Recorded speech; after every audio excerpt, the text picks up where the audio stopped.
귀한 찬양 감사드립니다. 오늘 은혜를 나눌 말씀은 여호수아 3장에 있는 말씀입니다. 앞선 1장의 말씀은 수능을 앞둔 금요일에 저와 함께 나누었었고, 오늘은 그 다음에 일어난 이야기입니다. 저는 재수를 해서 수능을 2번 봤다고 말씀드렸었는데, 그러니까 2년 동안 수능에 매달려 있어야 했습니다. 첫 번째 수능은 하나님이 막아주셔서 모든 과목에서 제 평생 받아본 최하 점수들을 다 찍었습니다. 생각해보면 아마 초등학교 1학년 받아쓰기 점수를 제외하고는 이 첫 수능에서 최하 점수를 다 받았던 것 같습니다. 제가 이렇게 이야기를 드려도 제가 그래도 나름 고등학교에서 스카이반에 들어가 있던 사람입니다.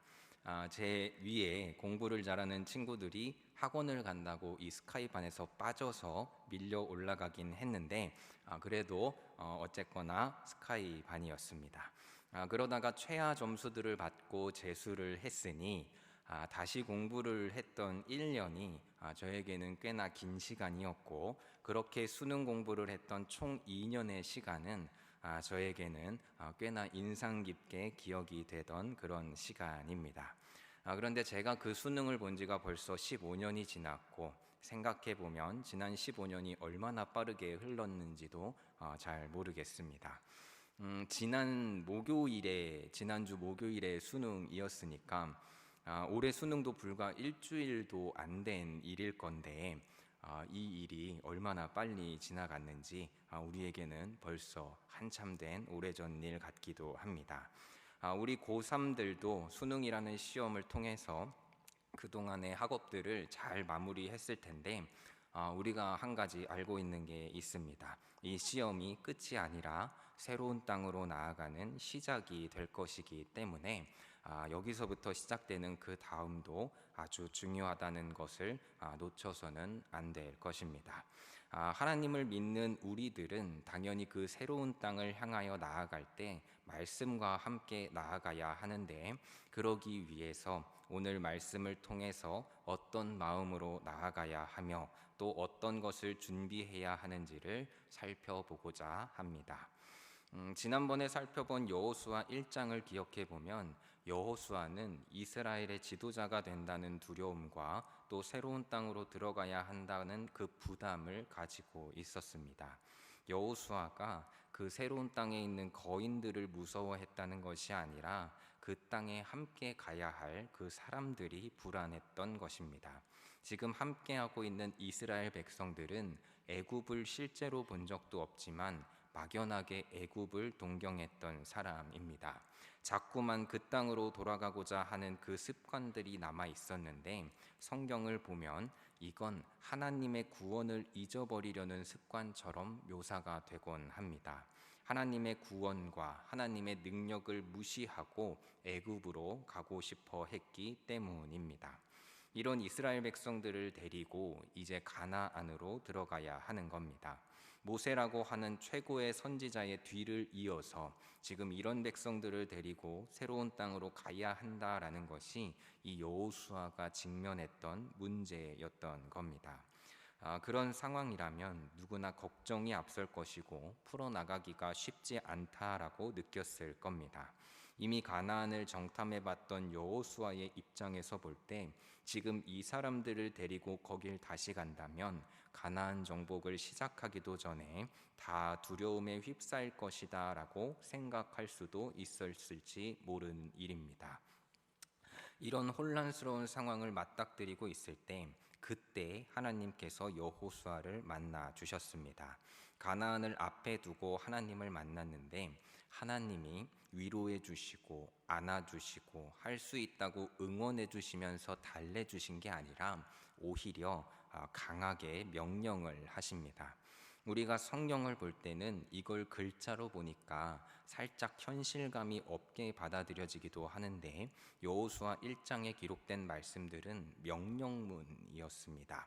군대에서 쓰는 그런 명령입니다. 이 1장의 말씀들을 명령문으로 바꿔보면 굉장히 단호해집니다. 명령이니까 반말이었겠죠. 아마 이랬을 겁니다. 너 말씀 똑바로 봐. 그 말씀 떠나면 안 돼. 율법대로 살아. 모세가 가르친 대로 살고 거기서 우로나 좌로나 치우치지 마. 주야로 그것을 묵상하고 거기 기록된 거 다 지켜. 이렇게 단호하게 명령을 하신 겁니다. 말씀대로 살라고 하시면서 덧붙여 주셨던 말씀이 하나가 더 있는데 강하고 담대하라는 그 말씀입니다. 그 말씀들을 지키면 모세에게 말씀하셨던 그 말씀들 그대로 너에게도 역사할 것이다 라는 걸 알려주셨던 것입니다. 말씀이신 하나님께서 우리에게 그 말씀을 주셨다라는 것은 이미 하나님께서 말씀으로 함께 해주시겠다라고 하는 그런 은혜를 부어주신 것이었습니다. 그래서 말씀 그대로 내가 밟는 모든 땅을 줄 테니 강하고 담대하고 두려워 말고 그 땅으로 들어가라라고 말씀을 해주신 것입니다.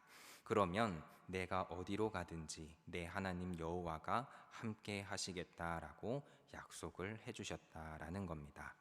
그래서 여호수아는 담대하게 이 말씀을 붙잡고 나아갔고 더 이상 흔들림 없이 하나님을 따라 새로운 땅으로 나아가기 시작했습니다. 이렇게 여호수아서는 말씀대로 나아갔던 이 새로운 땅에 대한 이야기가 계속해서 등장을 하는데 땅은 한 나라를 구성하는 아주 중요한 요소입니다. 국가의 3요소는 주권과 영토와 국민입니다. 한 나라로 인정을 받기 위해서는 주권과 영토가 있어야 하고 국가의 주인인 국민이 있어야 우리가 한 나라로 인정을 하게 됩니다. 만약에 나라가 자주권을 잃어버리면 어쩌면 과거 일제강점기 같은 그런 어려움을 겪게 됩니다. 자주적인 통치가 안 되는 겁니다. 또 지배하고 있는 영토가 없다면 국가로 인정받지도 못합니다.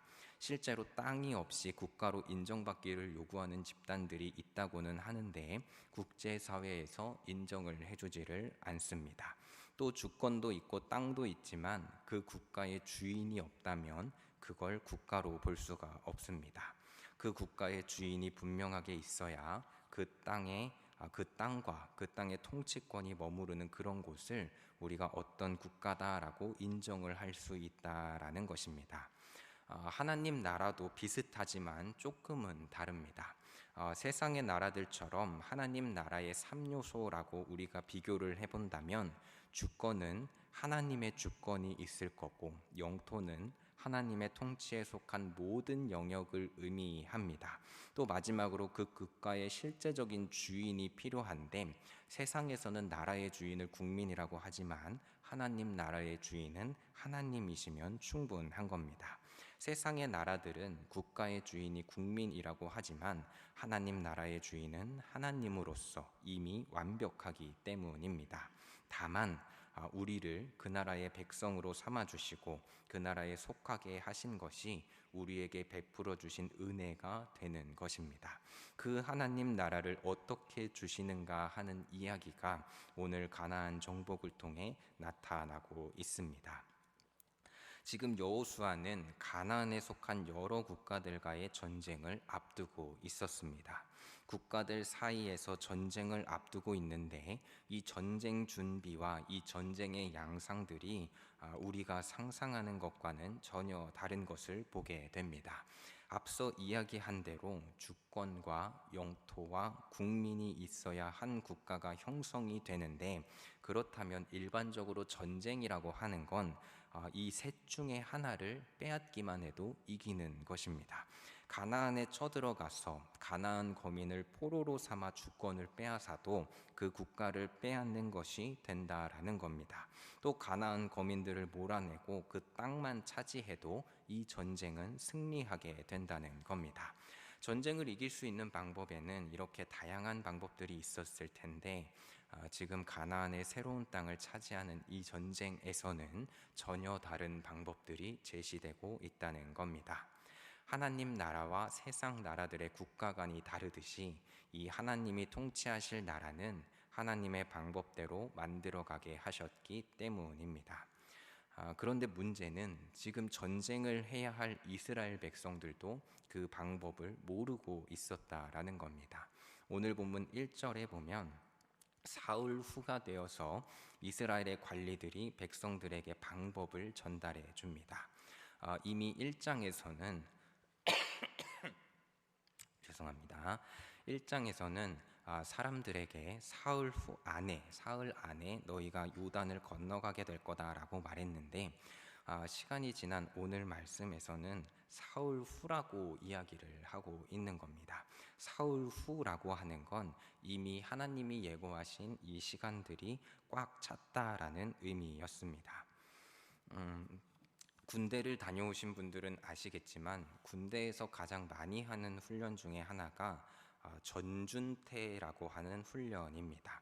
전투 준비 태세를 확인하는 훈련으로 전쟁이 났을 때 버릴 것은 버리고 챙길 것은 챙겨서 실제로 전쟁 때 가야 할 곳까지 이동을 하는 훈련입니다. 정해진 시간 안에 우리가 살던 생활관을 다 비우고 이동하지 못하면 적의 포탄이 날아오거나 화생방 공격이 이어질 수도 있다는 것까지 생각하면서 이런 모든 전쟁 상황을 대비하면서 준비를 하는 겁니다. 이걸 어느 정도로 준비를 하는가 하면 혹시 TV에서나 아니면 면회를 가셔서 이 생활관에 들어가 보신 분들이 있으실 텐데, 그 생활관 안에 있는 모든 물건에 버릴 것은 버린다고 하나하나 표시를 하고 챙겨갈 것은 챙긴다고 다 군장 안에 집어넣고 이동을 하는데, 그렇게 그 생활관이 텅텅 빌 때까지 하는 겁니다. 이런 게 전쟁 준비인데, 하나님께서는 여호수아를 통해서 사흘 전에 요단을 건너갈 것을 예고를 하신 겁니다. 전쟁을 앞두고 이런 예고를 하셨다라는 것은 당연히 요단을 건너기 위해서 무언가 준비를 하라는 의미였을 텐데, 중요한 건 이 사흘 동안에 무엇을 준비할지 안 알려주신 채로 지금 사흘이 지났다라는 겁니다. 광야에서는 늘 구름 기둥을 따라 움직일 것을 대비하며 살았겠지만 이제는 전쟁을 준비해야 하는데 무엇을 준비할지 말씀이 없는 겁니다. 당연히 백성들은 혼란에 빠졌을 것이고 나름대로 방법을 찾는다고 여러 길들을 찾아봤을지도 모릅니다. 실제로 요단강에는 사람이 건널 만큼의 좁은 폭이 있는 곳도 있었는데, 지금 성경의 이 시점은 요단이 범람을 하던 시기였습니다. 그러니까 200만 명이 넘는 이스라엘 백성들 중에서 여자와 아이들과 노인들도 있었고 또 짐을 끌고 다니는 짐승들도 있었습니다. 이 사람들이 모두가 안전하게 건너갈 수 있는 곳이 전무했던 그런 상황이었다라는 겁니다. 그런데 성경은 지금 이런 혼란스러운 사흘 동안의 일, 여기에 집중하지 않고 오히려 한 정탐꾼의 이야기에 집중을 합니다. 2장에 보면 여호수아가 가나안 정복을 앞두고 정탐꾼을 보낸 겁니다. 40년 전에도 정탐꾼을 보냈었는데 이번에도 정탐꾼을 보냈습니다.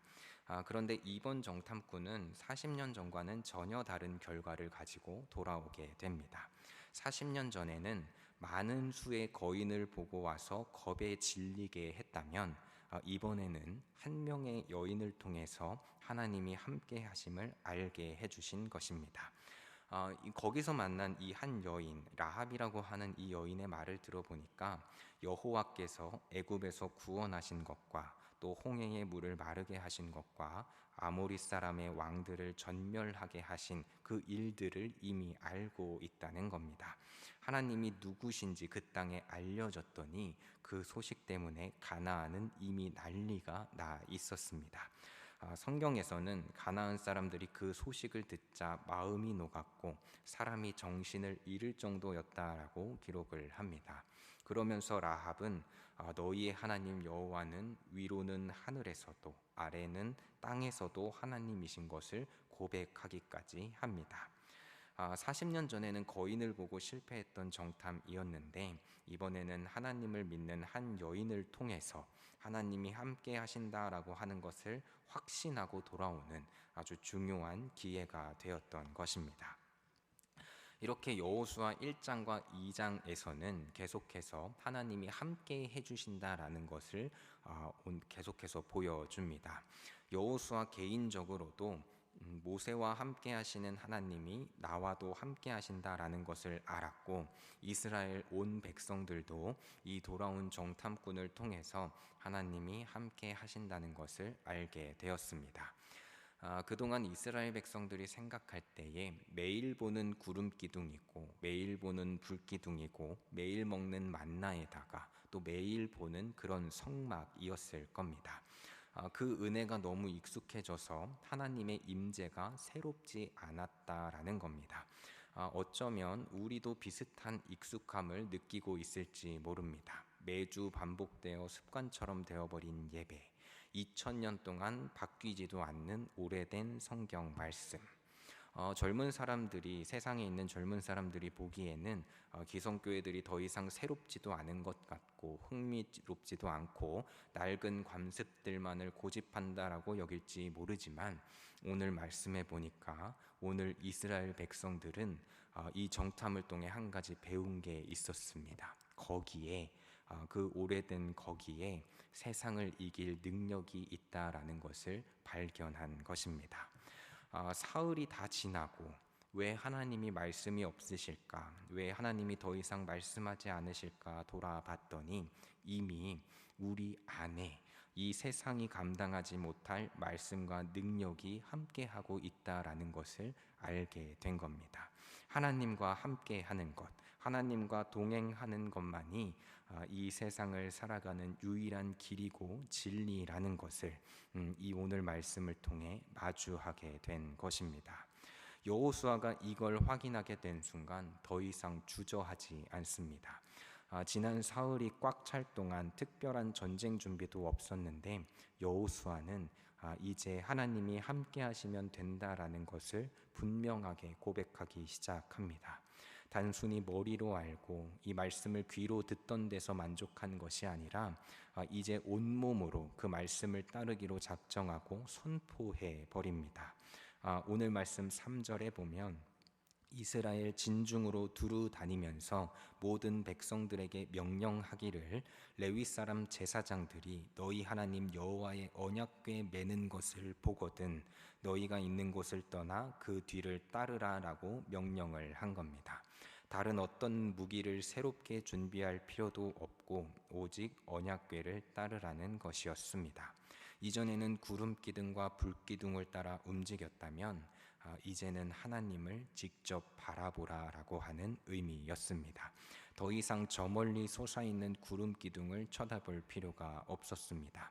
이제는 우리의 시선이 이 언약궤를 향하는데 말씀이신 하나님을 직접 바라보면 된다는 것입니다. 그래서 여호수아의 이 명령은 아주 단호하고 단순한데 너희가 언약궤를 보거든 움직이라는 명령이었습니다. 진중에서 저 멀리에 있다가 언약궤가 움직였다라는 소문을 들으면 그때 그 소문을 따라 주섬주섬 움직이라는 그런 의미가 아니었습니다.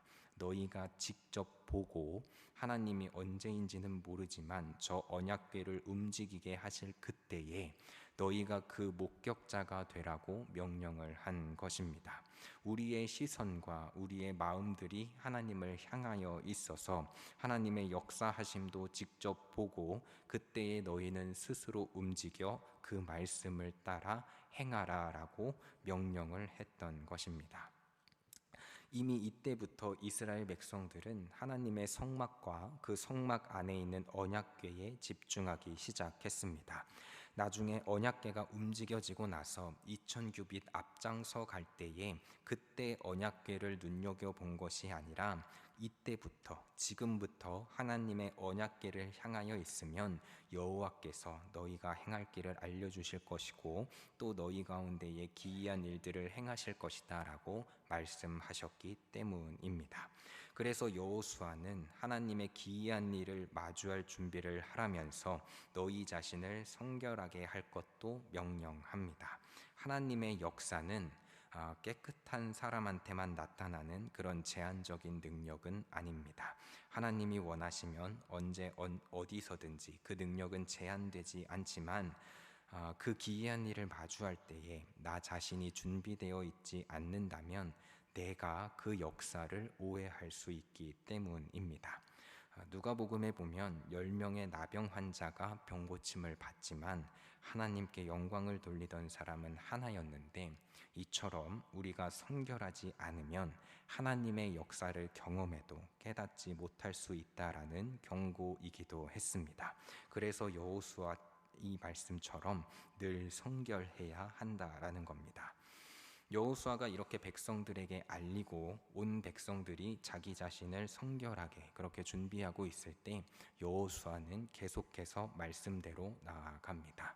하나님께서 함께 한다고 하셨고 또 새로운 땅을 주신다고 하셨고, 그래서 온 백성이 그 말씀을 듣고 성결하게 그렇게 하여 하나님을 향하여서 있도록 했으니까 이제 여호수아가 생각할 때 더 이상 거리낄 게 없는 겁니다. 그래서 말씀대로 우리의 대장 되시는 그 하나님을 앞세워서 가도록 또 명령을 합니다. 레위 사람 제사장들에게 언약궤를 메고 가라고 하는데, 강을 넘어가긴 갈 테니까 일단은 백성들의 앞에서 나아가면 된다라고 하는 말씀으로 명령을 한 겁니다. 온 몸과 마음을 준비하고 실제로 그 말씀을 향하여 서서 그 말씀대로 행하기까지 오늘 여호수아는 말씀이신 하나님을 의지하며 나아갔습니다. 그러고 났더니 오늘 함께 읽지는 않았지만 바로 다음 7절 말씀에서 다시 여호와의 말씀이 여호수아에게 임하기 시작합니다. 내가 오늘부터 시작하여 너를 온 이스라엘의 목전에서 크게 하겠고, 그렇게 내가 모세와 함께 있었던 것 같이 너와 함께 있는 것을 모든 사람들이 알게 하시겠다라는 말씀으로 그렇게 여호수아를 이끌어 주시는 겁니다. 이전까지 6절의 말씀을 보면 여전히 요단강을 어떻게 건너가야 할지 이 여호수아와 이스라엘 백성들은 전혀 알지 못했습니다. 그런데 그들이 말씀을 의지하고 성결하게 하여 나아가기 시작했더니 하나님께서 정말로 그들의 걸음을 한 걸음 한 걸음 인도해 주시겠다라고 말씀하셨다라는 겁니다. 8절에 보니까 언약궤를 맨 제사장들에게 하나님의 말씀을 주시기를 너희가 요단 물가에 이르거든 그냥 요단에 들어서라 명령하셨다라는 겁니다. 그랬더니 11절부터 온 땅의 주의 언약궤가, 온 땅의 주인이신 하나님께서 그때부터 더욱 놀라운 은혜로 이스라엘을 인도해 가셨더라 하고 성경이 이 놀라운 이야기를 계속해서 기록하게 되었다라는 겁니다. 오늘 이 말씀을 기억하시며 남은 한 주를 살아가실 때에 여호수아와 함께 하시는 하나님께서 우리와도 함께 계심을 믿고 나아가는 그런 믿음의 걸음을 걸어가시기를 소망합니다. 무엇보다 성결한 마음으로 하나님을 향하여 나아가심으로 그렇게 세상이 두려워하는 기이한 일들로 역사하시는 그 하나님을 온전히 누리고 경험할 수 있는 저와 모든 성도님들이 다 되시기를 예수님의 이름으로 소망합니다.